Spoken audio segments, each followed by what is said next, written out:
If you had a day where nobody would recognize you? I don't think I'd be that different, honestly. I dropped the whole trying to be something for somebody a long time ago, so I pretty much walk through the world except when I want to be funny or I want to do something outrageous. I don't have any trouble being myself, and I don't have any trouble saying no when I mean no. I don't feel there is a, pressing responsibility to please everyone. I'm not unkind to people. No. I love people. I would much prefer saying hello and who are you and what are you doing today than giving a selfie, because selfies stop the world. They stop life. You then go like that, and it's going on Instagram to give people a false sense of relevance. People talk about depression all the time. The difference between depression and sadness is just, from happenstance. Whatever happened or didn't happen for you, or, grief or whatever it is. And depression is your body saying, I don't want to be this character anymore. I don't want to hold up this avatar that you've created in the world. It's too much for me. Deep rest. Your body needs to be depressed. It needs deep rest from the character that you've been trying to play. I act because I'm broken in a lot of pieces, and acting gives me a chance to reconfigure those pieces into 1,000 different things that are positive for people to watch. Was there ever a moment where you first sort of realized, like, I want to be a performer. This is the thing that I want to do with my life? There was never any other choice. From the time that there was consciousness in the body, I was looking at a man named Percy, my dad, who was the most incredible character that you'd ever meet. If you met him for 5 minutes, you thought you knew him for 50 years. Wow. And he wrapped everyone that came into our house in stories and jokes, and I became his calling at a certain point. And he was always super behind me. But from the first time I can remember, him just lighting up the room, and him just like wrapping everybody in a story or whatever, and going, oh, that's the thing I want to do. That's what I want to be. My father could have been a great comedian, but he didn't believe that was possible for him. And so he made a conservative choice. Instead, he got a safe job as an accountant. And when I was 12 years old, he was let go from that safe job. And our family had to do whatever we could to survive. I learned many great lessons from my father, not the least of which was that you can fail at what you don't want. So you might as well take a chance on doing what you love. I watched the effect of my father's love and humor and how it altered the world around me. And I thought, that's something to do. That's something worth my time. It wasn't long before I started acting up. People would come over to the house and they'd be greeted by a 7-year-old throwing himself down a large flight of stairs. They would say, "What happened?" And I would say, "I don't know. Let's check the replay." I'd go back to the top of the stairs and come back down in slow motion. Now, fear is going to be a player in your life, but you get to decide how much. You can spend your whole life imagining ghosts, worrying about the pathway to the future, but all there will ever be is what's happening here, and the decisions we make in this moment, which are based in either love or fear. So many of us choose our path out of fear disguised as practicality.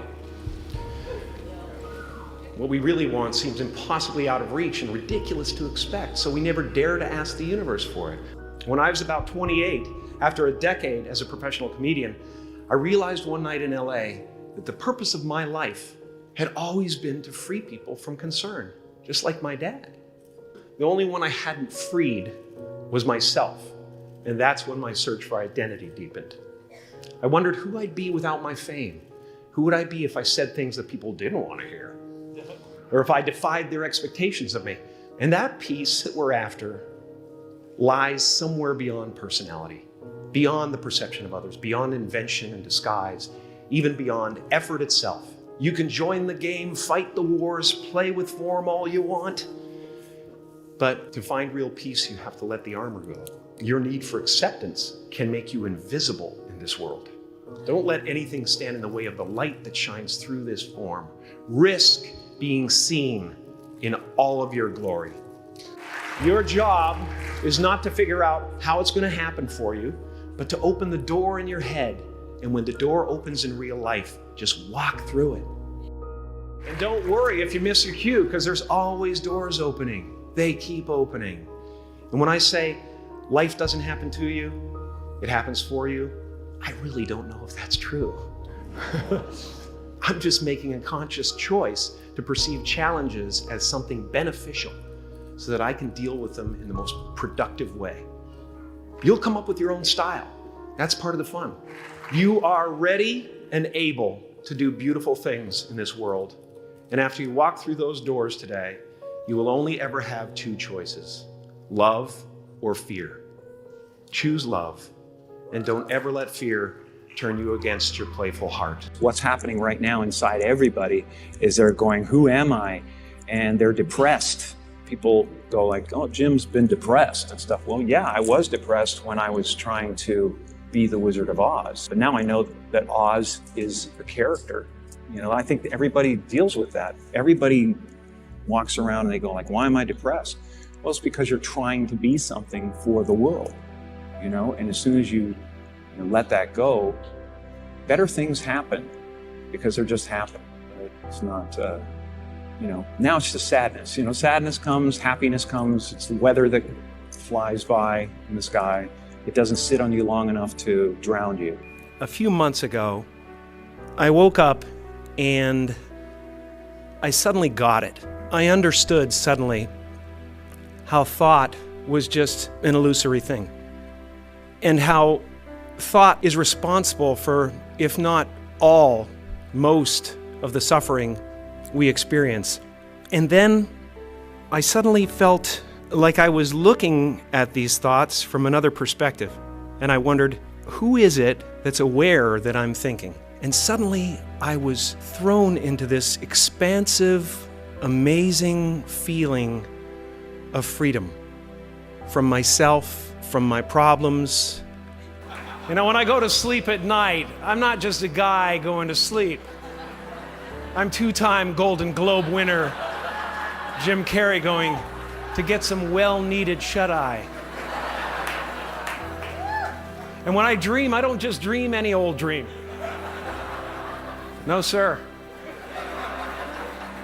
I dream about being three-time Golden Globe winning actor Jim Carrey. Because then I would be enough.